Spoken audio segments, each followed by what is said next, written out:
Hello, and welcome to Get InnovatED, the podcast. I am so very excited that you are going to be joining me for this new venture. Now, listen, I've podcasted before, but I've never podcasted about education and technology. So I'm really excited to be chatting with you all, to be diving into some really great and real conversations about the state of education and technology in 2026 and beyond.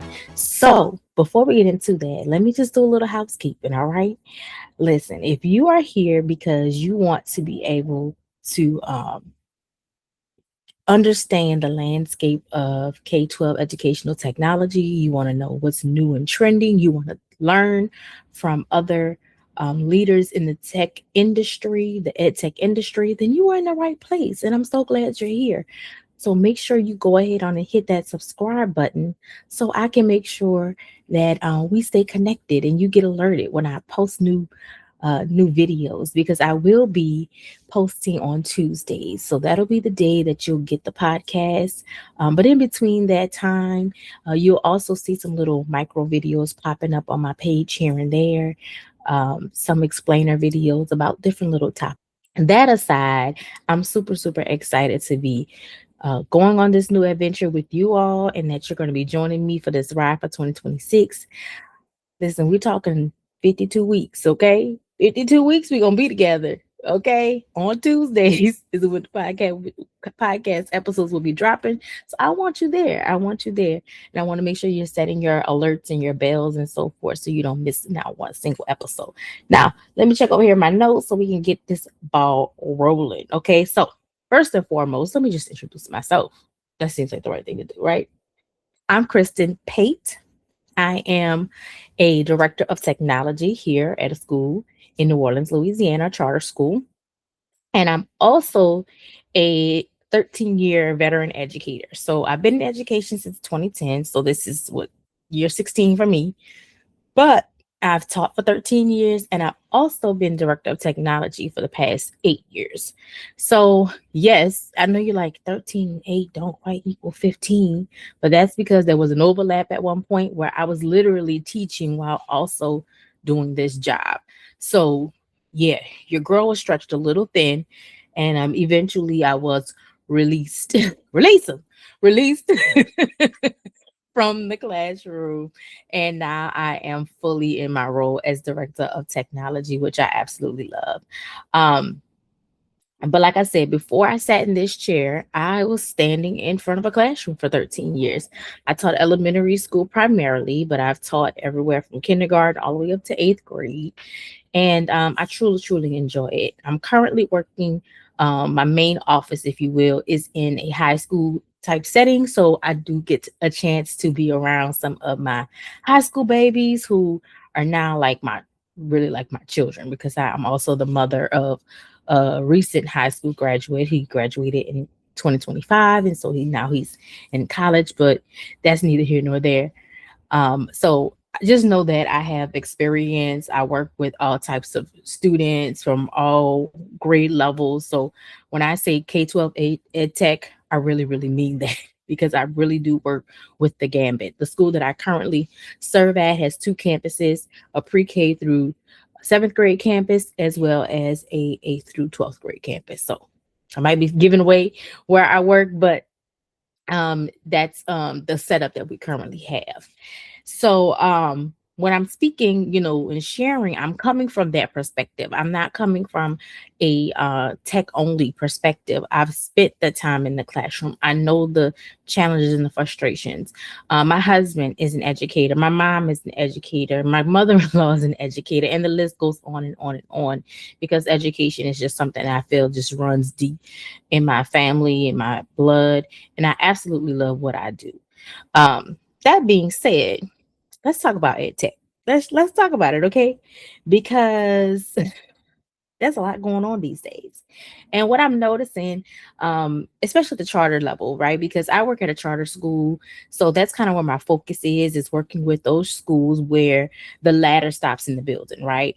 The CEO is sitting across the table from me when we're having conversations and making decisions. So I don't have to call the superintendent when there's a problem. I don't have to call the school board when there's a problem. I can literally go downstairs and knock on the door or send an email, set up a meeting and talk to the CEO face to face and make change happen. And so that's a very, very powerful place to be in. But it can also be challenging in these type of environments because of the inequity that it presents. And by that, I mean, while my school may be, more forward thinking, maybe willing to invest in the latest and greatest in technology, whether it's the physical tools that we use every day or just the softwares that we use, the school up the street may not be in such a great position, right? They may not have the funds, or they may have leadership that is downright afraid to get into the weeds of things when it comes to technology. So a lot of what I'm seeing right now in the landscape, and you're going to learn more about this, and we're going to talk and dive into this even more as the season goes on for this podcast, is that fear at the top is starting to trickle down. It's trickling down. And so what's ultimately happening is students are being cut off, teachers are being cut off from resources and things that they need because leadership doesn't really know what to do because that's not their area of expertise, which is totally understandable, right? And that's why my focus is on helping schools that either you have a me in the building, but maybe they're not up to par just yet. Maybe they were tapped to do this role during COVID, and it's not really the thing that they really desired to do. But they've been doing it now, so now they need a little bit more support.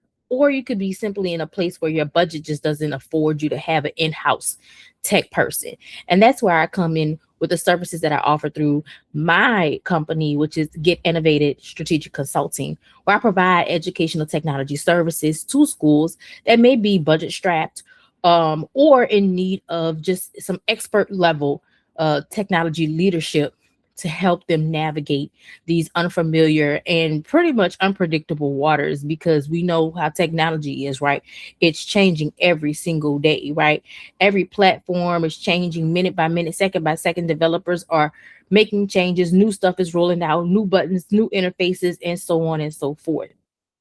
So that being said, my goal is to make sure that I'm helping schools to bridge that gap, right? Making sure that there is more equity. May not be able to do it all perfectly, but we can at least try our best to make the best of the tools and the resources that we have. Because when you don't, as a school leader, when you decide that, I'll just save that for later, or take a more reactive approach, you end up in a situation where you end up with rogue teachers. And how do I know this? I was one. Okay, confession. I was a rogue teacher. So I put my kids on the freemiums and the free 99 programs because I wasn't going to let fear or financial burdens that the school was under keep my students from getting the best and being able to do better. And so whether that meant finding a platform to help my students who were already ahead be enriched, or whether it was finding something for my students who were struggling to get that intervention and that additional support, I did it, right? I did it. Um, and so, yeah, that happened. And I did what I needed to do because I just didn't want to see my kids fail or be left behind or feel like, other schools were getting things and they weren't, because the leaderships or other things or the people, making the decisions were slow to adapt to the change that was happening. But here we are, fast forward from those times in the classrooms to 2026, and now that things look a little different. Going rogue looks different, right? Because now we have artificial intelligence at play. And so we're going to talk a lot about that this season as well. We're going to talk about the stance that many schools are taking, because a lot of schools are just completely banning AI. Completely. It's like off the table, not a conversation. We're not talking about it. It's not happening. While other schools are embracing it, and what I recognize, and I need you all to recognize, is that you can ban it at the school all you want. But here's the gotcha. The kids are going to still use it. They're going to go home and use it. already about the inequities that can, that charter schools, independent schools, private schools can face because the person's in the house is in the building. Those inequities can create challenges for other kids who don't have access at home. So ultimately, what happens is you create what I call the false positive, right? It's a false positive in the sense that, okay, picture this: you're a teacher, your English teacher, you give an assignment to your high school English kids to go home and write this paper, do this research, etc. And so student who is a decent performing student, not a student who is not capable of doing the work, turns in this very, well done essay or research paper, right? I mean, they've cited their sources, they've structured it well. I mean, it's highly researched. They got everything, all the ducks are in the row. And at this point, you might even be patting yourself on the back thinking, I did my doggone thing. I taught these kids, they learned, I did it, right? They picked up everything that I was putting down and they went home and executed. When the truth of the matter is, ChatGPT and Gemini executed. Okay, or help them execute, right? And that's not to take away anything from the student themselves, right? It just means that they chose to use those tools as a resource, right, to enhance or to help support their research and the development of their essays. But what about the kid who doesn't have access at home? What about the kid who doesn't have a computer or Wi-Fi at home? Now you've got this gap, right? And we've struggled for years in education to close the gap, right, between black and brown students, or white and black students, or Asian and white students, or whatever the gaps were. But now we have a new gap that's forming, and it's around the access of in technology. And my goal is to help schools be more intentional, not evasive and trying to dodge it, but to embrace it and learn how to use the tools that they have. And I'm also not here to tell you to go out and get the latest and the greatest of everything. If you already have something, we can start there. I know technology can be, a budget killer for a lot of schools, but because I know that, because I have experience with that, because that's what I've been doing and working with the budget and vendor relationships and so forth for so many years, my goal is not to come in and have you flip your whole entire ecosystem upside down, but more or less to help you figure out how to be more intentional with the tools that you have before seeking to add more to your plate. So we'll talk more about that in a few episodes later on in the season. In addition to that, you're not just dealing with students and their access to technology, you're also dealing with teachers and how they're using the technology. So here's another example. Let's say you have a teacher of the year in the building. Congratulations, right? You got the one. Your school had the state's, teacher of the year in the building, and you were like, "Oh, I'm so excited!" And this person, like, they make great lesson plans. There's high engagement.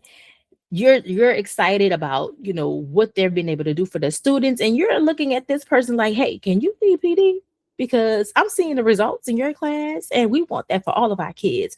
But what you don't know is that teacher's best friend is probably an AI tool that they're now using to help them to brainstorm ideas or to level text for their students, or even as a virtual assistant, so they're not experiencing that burnout, right?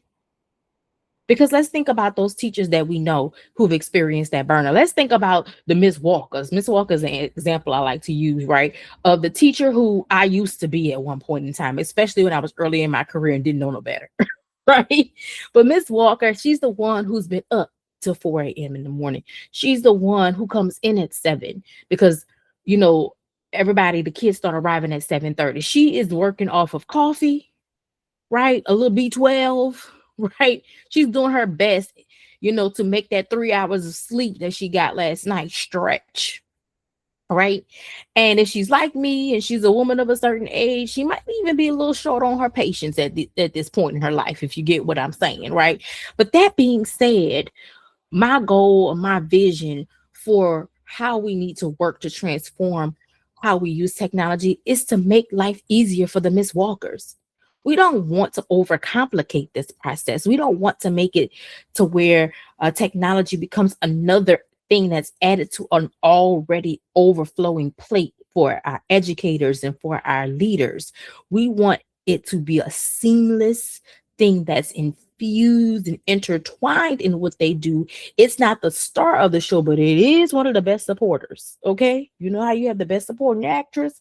Now we know who the star of the show is, but without that best supporting actress, the star just don't shine quite as bright, if you know what I'm saying, right? And so we want to make sure that we're doing things with intentionality. You're going to hear me say that a lot. I'm just telling you right out the gate. You're going to hear me say intentional tech. I'm going to, like, discuss how to do things with more intention, because my focus is not for me to just, come here and give you more bells and whistles to play with. Absolutely not. You got enough going on. All right.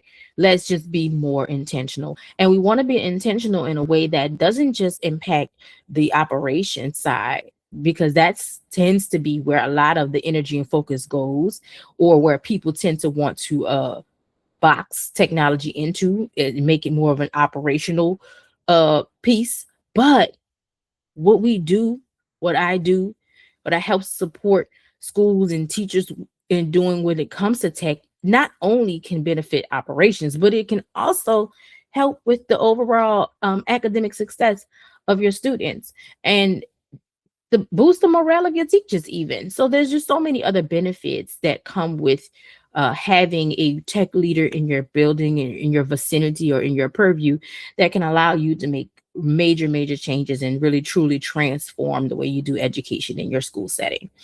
So again, most of my focus is on the charter schools, the private schools, the independent school districts, those schools where the purse is in the building, the ladder stops in the building, right? We can go right there to the CEO and have a conversation. We can sit down at the table together and make a plan.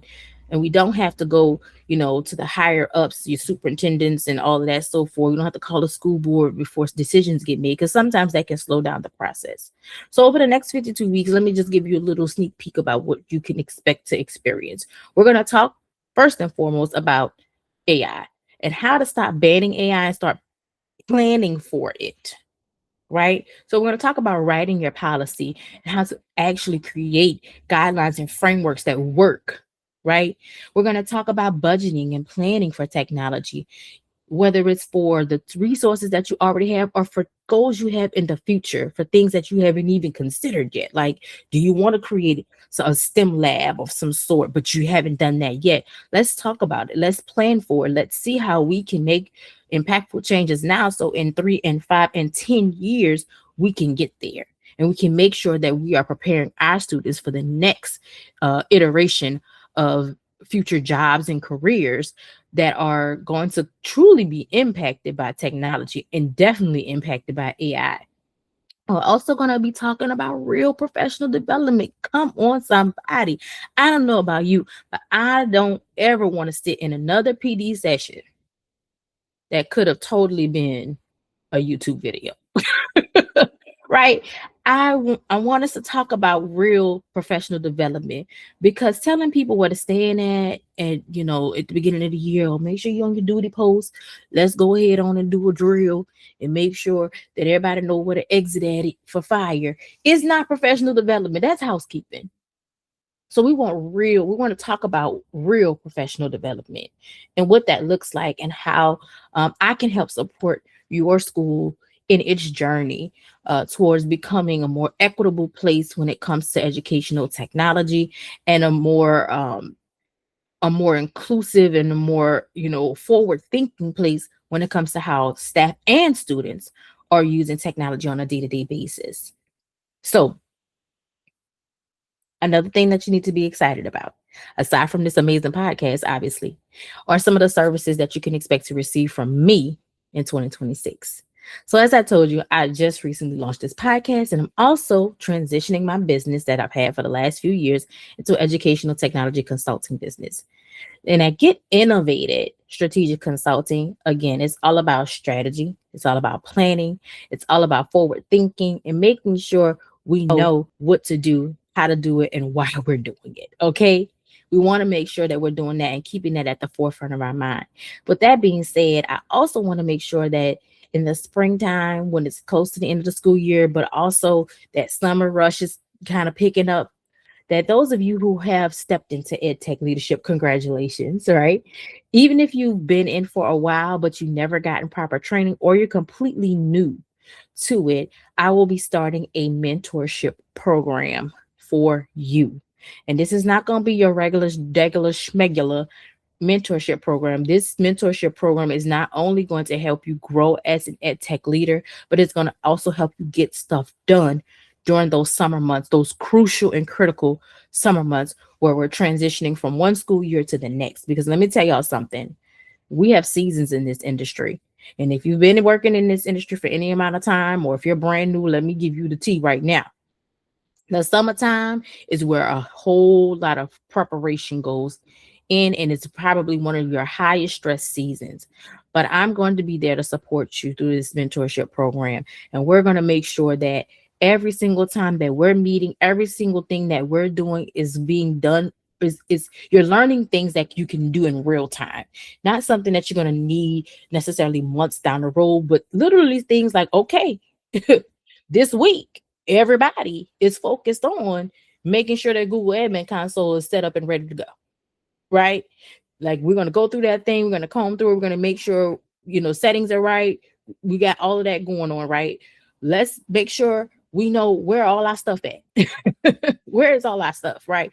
Do we know where the Chromebooks at? Do we know what's accounted for, what's broken, et cetera, et cetera? And how do we go about making sure we get these things dressed and taken care of before the new school year starts? So this is going to be a really hands-on, intensive, real-time, real actionable mentorship program that'll be launching in the spring. So be on the lookout for that. So stay tuned.